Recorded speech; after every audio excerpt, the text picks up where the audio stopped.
Retour sur ce plateau pour aborder le dernier sujet à l'ordre du jour. Le dernier, c'est d'ailleurs la dernière ligne droite. Nous parlons donc de la présidentielle 2025.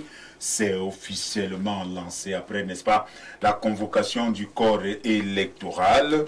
Nous voici donc à l'officialisation des candidatures.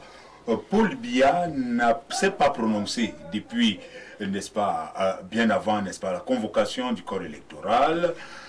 Certains se posaient la question, est-ce qu'il sera encore candidat ou pas? Alors, juste après la convocation du corps électoral, à travers un tweet, à travers les réseaux sociaux, le président de la République a annoncé qu'il sera candidat. Paul Biya, candidat. Je me tourne vers Émile Messi, du RDPC. Vous le saviez, vous étiez certain de la candidature de Paul Biya? Émile Messi a toujours été certain. Non. Vous avez suivi toute la communication qui a été faite autour de la candidature du chef de l'État. Il était certain qu'il serait candidat. Rappelez-vous de la dernière sortie du secrétaire de la communication, le ministre d'État, professeur Jacques Famdongo, à RFI. Lui, il a dit que c'est à 100% candidat. Le journaliste Boboudou lui a posé la question, il a vérifié, il a dit de bonnes sources, 100% il sera candidat.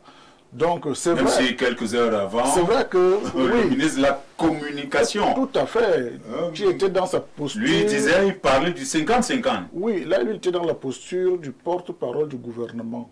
Pourquoi? Parce que le RDPC n'est pas un parti État, il n'avait pas à prendre corps totalement sur les affaires du parti, même si lui étant militant du parti. Donc c'était une position tout à fait républicaine et normale. C'était donc savamment orchestré au sein du Rassemblement démocratique du peuple camerounais. Bien sûr. Faire d'abord intervenir le ministre de la Communication, qui viendra dire que c'est aussi. Et puis, quelques temps après, c'est le secrétaire général de la Communication qui vient nous dire il n'y a pas de doute à ce niveau, Paul Biya est candidat. Le plus important ici, c'est que même le ministre de la Communication, porte-parole du gouvernement, avait tout à fait raison. Parce qu'au-delà de ce que nous on peut dire sur les plateaux, il sera candidat, il sera ceci, ça reste aussi parfois un souhait. C'est pour ça que jusqu'à hier soir, lorsque lui-même tweet que je serai candidat, vous voyez, ça pèse et ça conforte tout le monde. Qui a tweeté? Le chef de l'État lui-même, qui a confirmé sa candidature. C'était hier soir. Pour dire que, à cette élection, dont le corps électoral a été convoqué vendredi soir, que je serai candidat. Et je crois que c'est le premier candidat qui se déclare officiellement, pas ceux qui sont déclarés bien avant là pour tambourner et tout. Donc, je crois qu'il est resté logique envers lui-même. Et nous, les militants du RDPC, il nous a reconfortés dans notre position. Vous voyez? Parce que, sans vous mentir, il y a toujours un petit doute qui plane là jusqu'à ce que lui-même se prononce. C'est vrai. C'est un soulagement. C'est ça du Rassemblement démocratique du peuple camerounais. C'est un soulagement. La confirmation de la candidature de Paul Biya. Pour un militant sérieux, c'est un soulagement. Parce qu'on se dit toujours, on se pose toujours des questions. Parce que nous avons un esprit humain. Nous avons un esprit qui raisonne. Nous avons un esprit qui se pose des questions parfois. Donc quand il pose cet acte, c'était notre souhait. Et c'est là où ça devient donc un soulagement pour les militants du RDPC, pour les sympathisants, pour des partis alliés et pour tous les Camerounais qui souhaitent encore que le chef de l'État soit là. Merci. Monsieur Soudien, oui. Vous aussi, vous avez suivi, n'est-ce pas, cette déclaration officielle du président de la République via les réseaux sociaux. Vous êtes un acteur de la société civile. La démocratie en marche. Effectivement. Oui, vous voyez, dans mon propos liminaire tout à l'heure, j'ai commencé, n'est-ce pas, par... Quand j'ai pris la parole, j'ai fait état, n'est-ce pas, des larmes qui coulaient dans mes yeux par rapport aux problèmes auxquels nous sommes confrontés, nous, les enseignants. Depuis des décennies que nous demandons que le président bien nous a promis, ne serait-ce que la signature du statut particulier des enseignants qui n'a jamais eu lieu. La gratuité qu'il a lui-même promis au niveau des Nous sommes sur la candidature de Paul Biya. C'est de ça que je parle. Donc, comme pour dire que de façon honnête, n'est-ce pas, de façon rationnelle, voilà le mot, de façon rationnelle et même sur le plan purement professionnel, nous ne pensons pas que la candidature du président Biya était la bienvenue.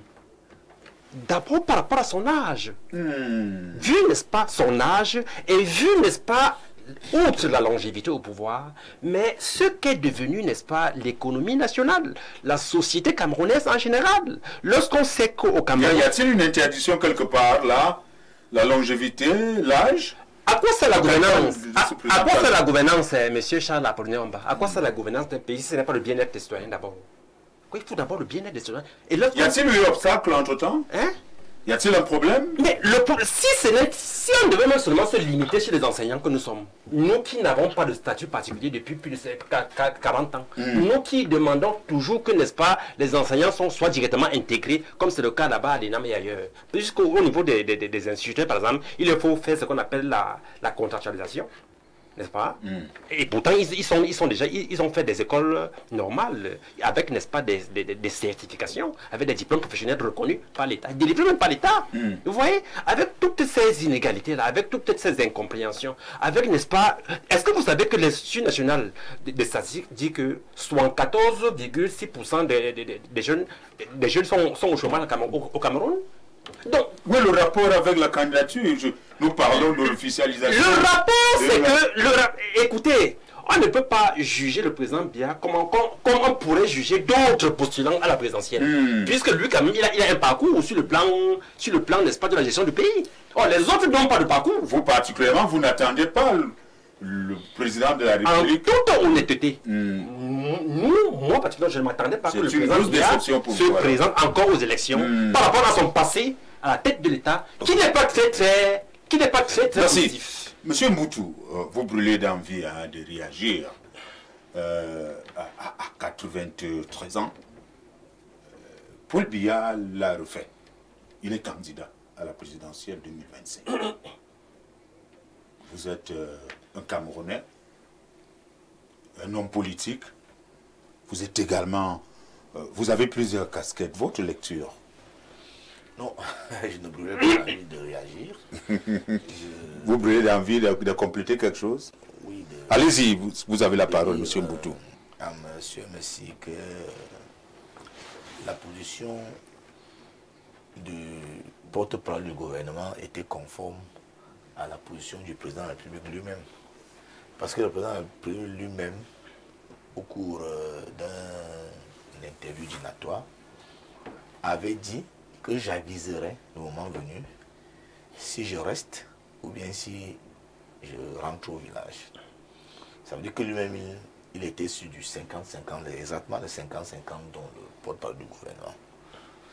Et le ministre d'État, lui, il était fondé sur l'article 27 alinéa 3 des statuts du RDPC, qui fait du président du RDPC le candidat à l'élection présidentielle. Donc chacun avait son plan.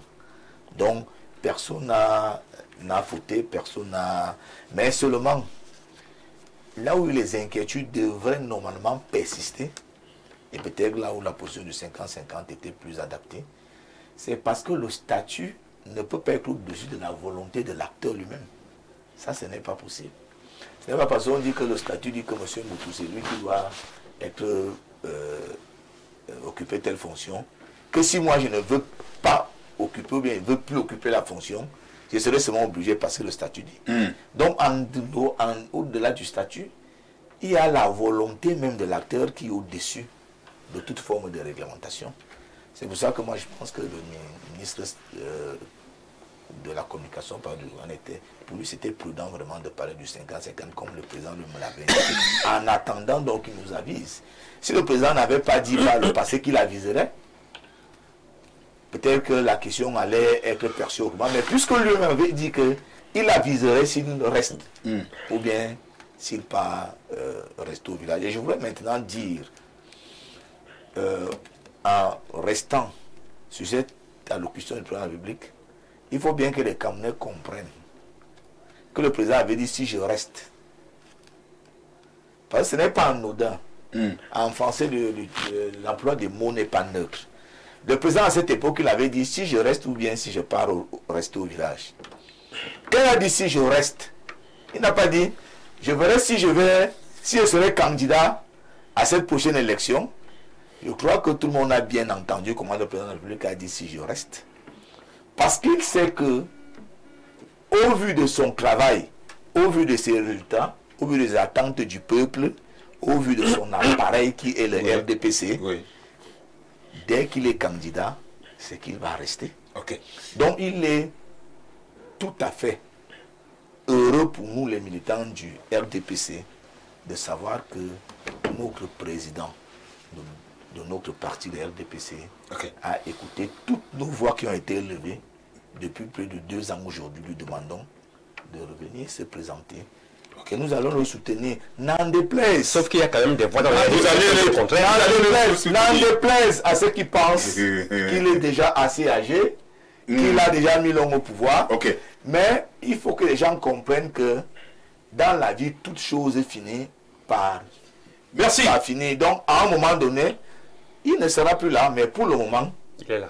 Il est là. Ok. On fait avec. Merci à vous. La messagerie va exploser là. Nous allons lire les messages tout à l'heure. Eric, à l'entame de cette émission, je disais, vous étiez vous aussi candidat à la présidentielle 2025. Vous n'avez pas totalement jeté l'éponge. Vous avez préféré une coalition avec quelqu'un d'autre, à l'instar de Serge Espoir Matomba. C'était une surprise de constater que le président de la République officialise sa candidature. Mais non, ce n'était pas vraiment une surprise, parce que le président Paul Biya, il est comme tous les autres Camerounais, hein, il est dans les conditions de concourir à une élection présidentielle, il fait sa candidature. Je pense que ce que les Camerounais attendent, c'est le programme qu'on va leur proposer pour leur diriger dans les 7 prochaines années. C'est ça qui intéresse les Camerounais. La candidature du président Paul Biya, c'est une candidature qui concerne lui et le RDPC. Mais une fois qu'il est validé comme candidat, là, ça intéresse les Camerounais qui vont plutôt être attentifs au programme que le président Paul Biya va leur mettre en face, et ils pourront choisir celui qui va présider aux destinées du Cameroun dans les 7 prochaines années à venir. Parlant de la coalition que vous avez dit, oui, j'ai opté pour une coalition parce que je pense qu'aujourd'hui, en l'état des programmes politiques que j'ai vus au Cameroun sur la table pour l'élection présidentielle 2025, aucun parti politique ne propose un programme complet qui résout tous les problèmes que les Camerounais demandent. Alors, je pense que l'élection présidentielle, l'enjeu, ça dépasse nos partis politiques, ça dépasse nos personnes. L'enjeu, c'est le Cameroun. Et il faut être sérieux quand on veut être candidat à l'élection présidentielle au Cameroun, c'est-à-dire proposer un programme qui va intégrer une réponse à plusieurs problèmes que les Camerounais attendent, notamment les problèmes de chômage, les problèmes d'eau, d'accès d'eau, les problèmes d'accès à l'électricité, etc. Les problèmes de route, etc. Donc je pense que j'ai opté pour la coalition parce que mon programme en tant que président du parti écologique, additionné à celui de Serge Espoir Matomba, pour moi, me paraît être l'alternative crédible aux yeux des Camerounais pour pouvoir répondre à ces besoins prépondérants de chômage et c'est tout ce que je viens de vous citer. C'est pour ça que j'ai opté pour la coalition, parce qu'il faut reconnaître que l'élection présidentielle, c'est pendant 7 ans, porter 23 millions de Camerounais qui ont chacun des problèmes, qui veulent l'espoir à ceux qui vont leur diriger. Et il faut être sérieux, ce n'est pas une question de personne, c'est pour ça que j'ai opté pour cette coalition. Ok. Alors, monsieur Messi, je viens vers vous. C'est officiel là. Aux dernières nouvelles d'ailleurs, nous faisons le pied de grue au niveau de Elecam. Il paraît que aussitôt annoncé, peut-être aussitôt les dossiers du président de la République ou alors de Paul Biya ou alors le dossier sera en route pour Elecam. Mais une grande curiosité. En 2018, c'est via les réseaux sociaux que le président de la République, que Paul Biya annonce, n'est-ce pas, sa candidature à la présidentielle. Et 2025... Au détriment des canaux officiels. Il le fait encore. Quelqu'un tout à l'heure, à l'entame de cette émission, et c'est pas ça vous, je demandais qui a tweeté véritablement. Alors, c'est le nouveau moyen? Si oui, pourquoi? C'est-à-dire passer par les réseaux sociaux, annoncer à travers les réseaux sociaux? D'abord, c'est le président lui-même qui gère son compte Twitter. Il a compris que avec l'évolution des technologies, de l'information et de la communication, rien n'échappe plus aux réseaux sociaux aujourd'hui. L'émission que nous faisons en ce moment est également en ligne. Ça, en tant que spécialiste de la communication, si vous ne communiquez pas par les moyens des réseaux sociaux, alors vous êtes à côté de la plaque. Le chef de l'État l'a compris, vous l'avez rappelé depuis 2018. Et ce n'est pas que ça. Vous apprenez après cette émission que cet après-midi même, au Palais de l'Unité, le ministre d'État, secrétaire général de la présidence de la République, a reçu une délégation de la jeunesse qui est venue déposer une somme de 40 millions pour sa caution. Engagement pris lors de son anniversaire au Palais des Congrès. Pour cette jeunesse, de la jeunesse qui dit, Monsieur le Président, qui a travaillé, nous allons cotiser pour contribuer à votre candidature, parce que ça c'est une façon de soutenir aussi. Au-delà des appels verbaux, au-delà des incantations, voilà la jeunesse qui passe à l'acte pour dire que dans votre dossier, nous donnons notre contribution, notamment votre caution, qui est de 30 millions à cette élection présidentielle. 10 millions de plus pour dire qu'il peut y avoir d'autres aléas, des charges supplémentaires liées au dossier, et le reste, et le reste, et le reste. Nous prenons votre dossier en main. Ça aussi, c'est des innovations. Pour dire à mon frère Tchédjou. Oui, vous avez parfaitement raison. Oui. Vos attentes sont fondées. Et il n'y a pas mieux que le président Biya pour signer ce statut qui connaît tous les problèmes dans un contexte particulier d'une conjoncture mondiale et internationale qu'on connaît. Le problème de ressources, là aussi c'est l'un de ses engagements. De donner à l'enseignant, au corps enseignant, tout ce qu'il mérite. Ça aussi, c'est des engagements où les enseignants aujourd'hui doivent comprendre que notre avenir, effectivement, c'est Paul Biya, qui devra améliorer les conditions. Parce que moi, je l'ai souvent dit, on a fait des débats ici. L'enseignant ne réclame même pas un salaire. Non, il y a encore des adhérés, s'il vous plaît. Les enseignants revendiquent des conditions de travail dignes. Et la dette des enseignants n'est pas encore totalement épurée. Permettez, ça c'est des acquis. On ne revendique pas un acquis. Non. Il y a un principe, l'État ne bouffe pas l'argent à quelqu'un. Monsieur Messi, je voudrais que vous revendiquez les acquis, sur vraiment. La présidentielle. La dette, ça va éponger, ce n'est même pas une revendication là-bas. Moi, je suis dans les vraies choses. S'il vous plaît, de parler au futur. Je dis, j'ai un problème. Les enseignants meurent chaque année, ils vont en retraite. Non, ça c'est la situation. Je vais vous retirer. Il y a même des enseignants qui vont retirer la parole. Non. Je vais vous retirer la parole. Si vous voulez continuer, monsieur Messi. Je vous ai posé une question. Oui. Je voudrais savoir comment comprendre, n'est-ce pas, l'option de Paul Biya, avoir décidé, n'est-ce pas, de passer par les réseaux sociaux en tweetant. Est-ce pour être en connexion avec cette jeunesse-là, ou alors pour prouver qu'il est un homme moderne? Où sont passées les autres voies? Il est passé à la modernisation, ou alors il est arrimé aux nouvelles formes de communication. Je vous dis, les réseaux sociaux aujourd'hui sont comme ce grand sociologue politique disait que tout ce qui ne passe par des médias a une influence négligeable.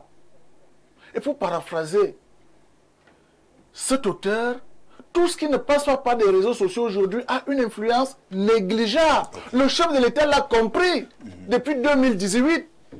Et il est suivi aujourd'hui, au-delà de cette candidature, par une jeunesse déterminée à l'accompagner dans ce processus. Parce que n'oubliez pas, il voulait souvent rappeler, il n'est pas à la tête de l'État parce qu'il est le plus fort ou bien parce qu'il a tellement tapé les gens et tout, mais ça a toujours été la volonté souveraineté du peuple souverain.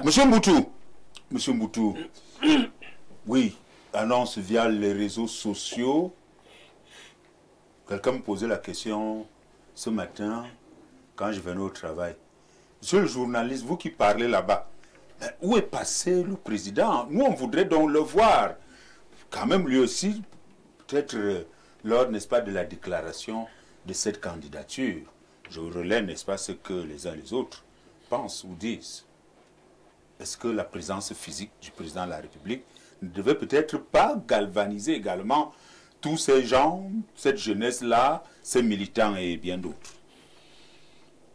Moi, je ne comprends pas pourquoi les gens devraient s'interroger sur la voie par laquelle le président Paul Biya annonce sa candidature. C'est de son droit de choisir la voie qu'il veut. Les gens, on ne peut pas s'asseoir pour demander pourquoi il a choisi Twitter. C'est son choix.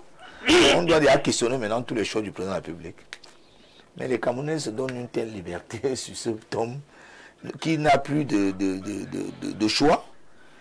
Quelqu'un d'autre va aller écrire dans une presse, l'autre peut aller dans une chaîne de télé déclarer, mais il a choisi de tweeter. Tous les grands du monde entier, autant âgés, que le président Paul Biya utilise Twitter. Donc il a choisi la voie. Et cette voie-là vous a atteint. Et la preuve, on en parle de sa candidature aujourd'hui. Quel est le Camerounais qui hier à 23h n'était plus au courant que le Paul Biya a déclaré sa candidature? Bon, quelqu'un choisit donc un canal aussi puissant que le Twitter. On se pose encore des questions qu'on doit justifier. Et encore, bon, vraiment, monsieur Messi est qui pour justifier le choix du président d'avoir tweeté ou pas? Bon, voilà. Mais maintenant, vous voulez que le président de la République vienne à la CRTV dire je suis candidat pour 2025, moi, le président Paul Biya. Est-ce qu'il en a besoin? Il a communiqué et cette communication a atteint l'objectif recherché. Nous, et la preuve, nous parlons de cette candidature là maintenant. Okay. Maintenant, Paul Biya, mais c'est vrai, il est âgé. Mais vous n'allez pas vouloir qu'un homme âgé se trimballe chaque fois devant vous. Vous voulez quoi? Qu'il vienne danser les ballets devant vous à chaque fois. Vous voulez demander à un homme de cet âge-là de venir toujours vous rencontrer, de venir faire des débats, de venir vous rencontrer physiquement ou bien de venir faire des débats. Hein? La rencontre du chef de l'État avec son peuple, c'est sur les actes de politique publique qu'il prend au quotidien. Voilà. Et il faut que les gens comprennent que quand on parle de politique publique, ça représente toutes les décisions que l'État prend au quotidien. Parce que les politiques publiques, il ne faut pas seulement les prendre dans le sens des investissements publics. Tout acte que le président de la République prend est une politique publique. Tout acte que quelqu'un qui détient le pouvoir réglementaire du président prend est une politique publique. Et c'est au quotidien que nous les voyons. Et c'est en cela qu'il est au contact permanent du citoyen. Pourquoi les gens se posent des bains? Il n'y a pas longtemps, nous sommes le 20 mai jusqu'à maintenant, là, ça fait combien? Mais il s'est pavané au boulevard du 20 mai. Le soir, il est revenu, il a salué des centaines de Camerounais. Aujourd'hui, les gens demandent encore à le voir physiquement. Okay. C'est quoi? Merci. C'est une mascotte. Merci à vous. Que chaque fois que vous êtes chez vous, devant on vous a suivi. Merci. Vous attendez que mascotte vienne se présenter là devant vous. Madame Solange de Fougerolles nous écrit encore. Monsieur Messi, Dieu vous voit. Paul va améliorer les conditions des Camerounais à 92 ans. C'est la dame qui le dit. Bonsoir, le plateau. Concernant les conflits fonciers au Cameroun, il revoit la législation foncière et surtout bien protéger les autochtones. Moi qui vous parle, j'en ai déjà été victime. Fabien Omba Onambele depuis la barrière. Autre réaction reçue. J'ai honte. Ces messieurs racontent même quoi sur le plateau. Biya ne peut plus. Il est fatigué. Acceptez-le qu'il parte se reposer. Arrêtez de justifier les bêtises. Paul Biya ne dirige plus ce pays. Arrêtez, arrêtez, arrêtez. Willy Siwe depuis Ngaoundéré. Autre réaction reçue. Bonsoir, le plateau. Quand monsieur Messi parle des conditions des enseignants, ce monsieur sait-il que ces enseignants travaillent et ne perçoivent pas leur dû? Nous sommes en session d'examen 2025. Pas de frais de correction payés ni délibération. Et c'est ce même président qui prétend dire les jeunes ont apporté 40 millions du n'importe. Un jeune conscient ne doit pas voter ce régime chrétien d'Ipita depuis Bonendale. D'autres réactions, hein, il y en a beaucoup. Bonsoir. Au fond, le peuple dans sa globalité est en profondeur ne souhaite pas le changement car il est foncièrement et idéologiquement divisé du fait de son appartenance communautaire, caractérisée par un sentiment d'identité. Je crois que, bon, il parle également de Paul Biya. Nous allons rapidement aller de l'autre côté, prendre les réactions des uns et des autres. C'est beaucoup. Ça pleut de ce côté. Bonsoir. On veut qu'il fasse un direct pour croire. C'est Christiane qui dit, on voudrait que le président fasse un direct pour croire. Je ne sais pas croire à quoi. Autre réaction. Bonsoir le plateau. Dites aux représentants du RDPC de rester tranquille. Il doit rester tranquille. L'autre là, je ne peux pas lire.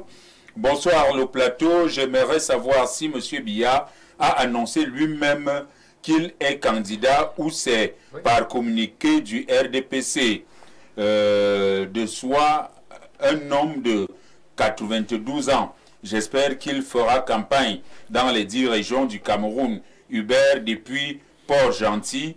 Vraiment dégoûtant d'écouter monsieur Messi. Il se moque vraiment de la jeunesse camerounaise et Djama Hubert depuis Port-Gentil. Autre réaction reçue. Bonsoir à vous sur le plateau. Le problème foncier est une bombe à retardement dans ce pays. Il y a un proche collaborateur du chef de l'État qui est un influent incontesté du palais qui a construit sur un terrain à Nyom qui pourrait être estimé à plus de 15 hectares. Allez-y voir de ce côté comment a-t-il fait pour avoir ce terrain. C'est un héritage familial. A-t-il acheté ce terrain? Un fonctionnaire qui achète des hectares de terrain juste pour construire, est-ce possible? Joseph Pacom depuis Nsam, c'est Joseph Pacom depuis Nsam. Autre réaction reçue, beaucoup. Ça c'est. Vous pensez qu'un papa qui n'a presque rien fait à 42 ans de règne fera quoi s'il avait encore 7 ans de plus? Je suis sûr que lui-même, il n'est pas au courant de sa candidature car il n'a plus... Merci. Autre réaction, bonsoir à votre joli panel. Mon avis sur ces alliances à la mode se résume au bluff. Tous ces opposants, sans exception, sont pro-régime. Ce sont des comédies à n'en point finir. Bonsoir à vous sur le plateau. Le ministre de la Communication n'est pas porte-parole du gouvernement. Cela a été corrigé hier par Jacques Bessala. Merci. Mbanglele. L'ignorance n'est pas bien. Et également, beaucoup de messages, vu le temps. Hein. Comment elle n'est pas porte-parole? Bonsoir à tous. Arrêtez de faire comme si les Camerounais étaient des animaux où chaque fois le RDPC va nous manipuler comme vous voulez. C'est terminé cette année. Ok, puisque vous le dites, nous allons revenir et faire ce dernier tour de table. Monsieur Eric, alors Eric, lorsqu'on a 92 ans, on a servi. Est-ce qu'on se voit encore briguer un 8e mandat? Je vous pose la question. Je ne vous ai pas dit que tel est en train de le faire. Je pose la question. Bon, je pense qu'il faut voir ça. Je pense qu'il faut regarder ça dans 2 axes. Le premier axe, c'est l'axe de la loi. Je pense que du point de vue de la loi, il faut la réformer. Il faut mettre ce qui est important, ce qui nous gêne ou ce qui crée une ambiguïté dans le fonctionnement de notre État doit être corrigé par une loi qui doit exister. Je pense qu'il faut clairement mettre la limitation d'âge pour être candidat à l'élection présidentielle. Je pense que ça pourrait éviter ce débat qui occupe beaucoup de temps aux Camerounais et qui nous distrait. Parce qu'au fond, ce que les Camerounais veulent savoir, c'est la proposition politique que celui qui va les diriger dans les 7 ans à venir leur propose par rapport à leurs problèmes quotidiens, les problèmes éducatifs, les problèmes pour manger, etc. Donc je pense très bien qu'il faut régler ça. Et c'est pour ça que l'Assemblée nationale est très importante. Ok. On comprend donc que vous demandez que les choses soient revues. L'âge... Bien sûr, puisque... Et bien d'autres. Il faut une limitation d'âge, je pense, mais il faut inclure cela dans la loi. Parce que si on ne respecte pas la loi, tout se dérègle. Et aujourd'hui, la loi elle est telle qu'elle est. Merci. S'il n'y a pas une loi alternative, il faut la respecter. Merci. Bonsoir à ce merveilleux panel. La vraie sanction serait faite au Parlement, mais la majorité présidentielle est d'accord pour la pérennité. Autrement dit, élection 2025, dépenses inutiles. Il faut d'abord relire les parlementaires. Le roi Barthélemy reste et demeure. En attendant, Emmanuel, directeur de publication du Républicain 237, merci pour la richesse du débat. Merci à vous. Ne m'appelez pas, s'il vous plaît. Alors, monsieur Choudjem, oui, nous sortons par là. Paul Biya est candidat. Oui, c'est confirmé. Qu'est-ce que vous attendez? Bon, nous attendons, n'est-ce pas, que nos problèmes soient résolus, comme je viens déjà de les citer, même comme nous commençons à perdre espoir, parce que ce sont des problèmes qui datent depuis au moins 2 décennies. Je dis bien au moins 2 décennies. J'ai cité par exemple... Est-ce que vous savez que nous sommes déjà en période de correction des examens, alors que les corrections des examens ne sont pas encore payées? Vous voyez? Vous attendez après. Nous attendons, c'est que les sociétés qui ont été fermées soient réhabilitées. Je vais citer ne serait-ce que la Sofibel, la Bata. Moi, je croyais que vous allez peut-être demander à la classe, à ces gens qui vont aller voter, d'aller peut-être massivement et peut-être, puisque vous avez dit dès le départ que vous êtes déçus, et peut-être demander, vous êtes de la société civile, vous êtes libre, n'est-ce pas, de décider ou de prendre votre position et peut-être sanctionner, que ce soit un vote sanction. Écoutez, j'ai dit et je le dis que moi je reste dans le cadre de la légalité, dans le cadre du rationnel et du pragmatisme. Ça ne vous dérange pas? Vous comprenez? Ça ne vous dérange donc pas que Paul Biya soit encore candidat? J'ai dit et je répète dans mon propos, moi je ne suis pas là pour faire n'est-ce pas, de la... Merci. Je ne suis pas là pour cacher quoi que ce soit. Un homme à cet âge-là, n'est-ce pas, il n'a plus la capacité physique à diriger un pays. Oui, monsieur Moutou. Oui. Après l'annonce de la candidature du président de la République, Paul Biya, je suis tenté de vous poser la question. What next? Oui, il faut que nos militants à la base commencent à se mobiliser. Moi, je suis président de la sous-section RDPC d'Onost chez moi. Dès l'annonce de cette candidature hier soir, j'étais au village, en partant de mon village aujourd'hui. J'ai fait une réunion avec mes présidents de comité de base et je leur ai donné des orientations. Maintenant, l'heure est à la mobilisation de la base militante. Parce que cette élection, on ne peut pas dire que ça sera une partie on dit souvent quoi, c'est un parti de plaisir. Ça sera une élection difficile. Vous demandez donc à la base nous devons nous mobiliser. Nous avions la chance qu'au RDPC, nous avions des sommiers où nous avons les noms, prénoms, filiations, numéros de téléphone de tout le monde. On vous a suivi. Et nous allons les suivre. Il ne faudrait pas qu'on soit... Nous allons les suivre davantage. De manière désagréable. Parce que le RDPC et son doivent gagner l'élection. En 30 secondes. En 30 secondes pour dire que il y a beaucoup de sujets qui ont été évoqués ici relativement à l'âge du chef de l'État sortant, je ne sais pas trop à quoi. Je pense qu'étant en démocratie, l'élection est l'occasion où le peuple seul, souverain, saura apprécier qui est le futur candidat du Cameroun. Si nous sommes en démocratie, que les candidats qui remplissent les conditions fassent prévaloir leur candidature et leur projet de société. Voilà où nous en sommes aujourd'hui. Mais éliminer quelqu'un pour des raisons subjectives n'est pas démocratique. Et nous disons que le peuple, pour l'instant, qui se reconnaît dans des valeurs de paix, dans des valeurs de démocratie, dans des valeurs de développement, pense que le président Biya est encore la solution. Merci à tout ça, Eric, Émile Messi et à tout ce monde-là. Merci également à la réalisation et puis à toute l'équipe technique. Mesdames, Messieurs, retrouvez Jean-Jacques Zé demain lorsqu'il sera 17h. Entre-temps, 19h tout à l'heure, ce sera le journal en anglais, 20h le journal en français. Au revoir.